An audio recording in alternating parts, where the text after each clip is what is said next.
Sometimes with sorrow, there's nothing one could do but tell their woes with a side dish of humor.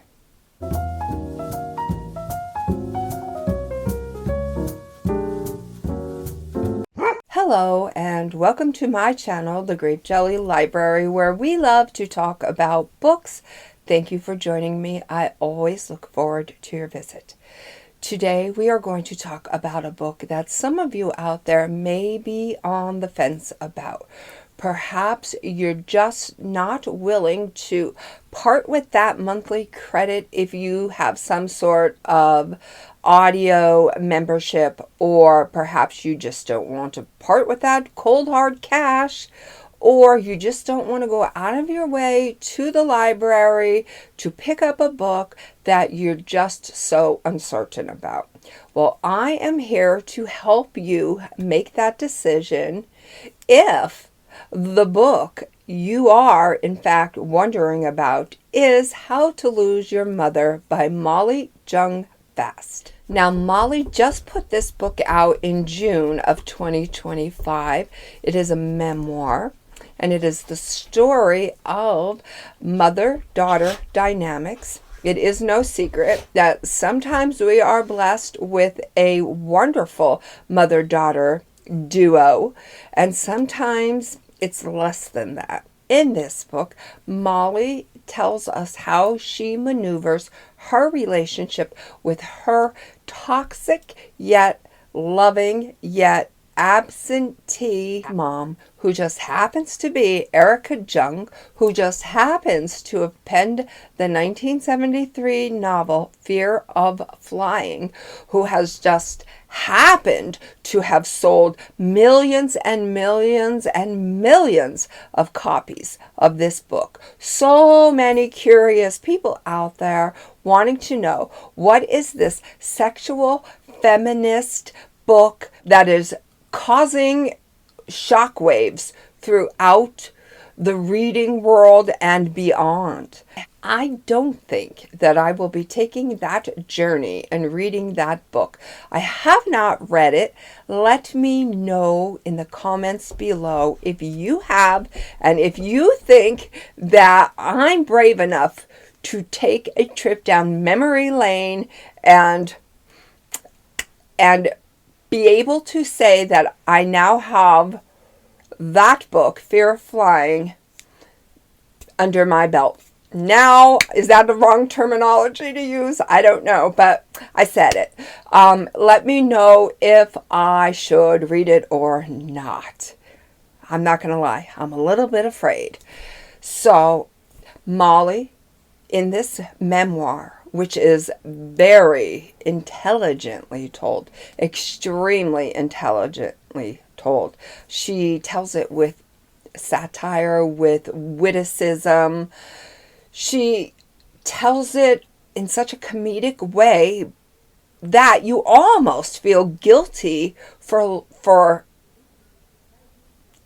sharing in on the joke, in with the laughter of these very, very traumatic things that are going on in her beloved's lives. So listen, the book has very serious topics. We're talking dementia, alcoholism. Erica, her mom, was a self-proclaimed alcoholic, as was Molly's grandma, and Molly's mom was an absentee parent because of it. She knew she had a problem, but she wasn't willing to correct that. It's just a little drink here, it's just a little drink there, which resulted in Erica not being there for her daughter. She was there financially. She was there in a loving manner, but just not in like her presence. How do I want to say that? She loved her daughter very, very much, but made very little time for her daughter because her extracurricular activities took her away from her parenting duties. So a lot of the time that Molly spent growing up was spent, she says, in a trailer in Tampa at her Graham's house. So Molly's stepdad, who is a lawyer, he doesn't get angry, but he loves the art of debate. So anytime that Molly would raise a concern about Erica, Ken would want to debate it, and he would make excuses as to why Erica needed a drink, or why Erica's drinking wasn't really that big of a deal. So Molly was getting like nowhere fast when it came to trying to seek the help. So Molly really had nowhere to go and nothing else that she could possibly do other than to check herself into Alcoholics Anonymous and seek the help that she needed to get sober. And difficult thing to do when one chooses to get sober and somebody else doesn't, yet you still have to have some sort of relationship. Bitterness, spitefulness, we're talking dementia, addiction to fame. How Erica was so famous at one point. Johnny Carson show, Charlie Rose, Oprah Winfrey was calling her on the phone. The cover of the magazines. She was just the it girl of her time. It's very, very hard to be famous and then end up in a nursing home with dementia. So there's a lot going on in this book. And I'm going to give each one of the characters, Molly, her mom, her stepdad, and her husband, who is also dealing with his own cancer. So Molly's kind of feeling like, and rightfully so, all of the people that she loves are being stricken and burdened with these tremendous turns of events in life. They're all dealing with it in their own way, or not dealing with it. So, as far as the characters go, I'm going to give each one of the characters 5 stars because it's absolutely, positively real life. It doesn't get any realer than these people in this book.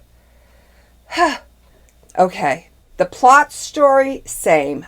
5 stars because, again, this is how life unfolds, and this is what we do with the cards that we are being dealt. Readability through the roof with the stars because, like I said, Molly is intelligent and she's witty and she maneuvers in and out of this story with such profound, I don't want to say grace because it's not gracefully told. It is realistically told from someone who is optimistic and a realist. So 5 through the roof, 5 stars. Overall, 5 stars. So there you have it. Should you go out of your way to get this book? I would say absolutely so. I did the Audible version of this, and I have to say that Molly's voice is very not slurred, it's draggy, it's pronounced, and it's sometimes a little whiny, but not in a bad way. It's comical and it's engaging and it's very real and raw and judicious in its telling. So, yes, go get this book.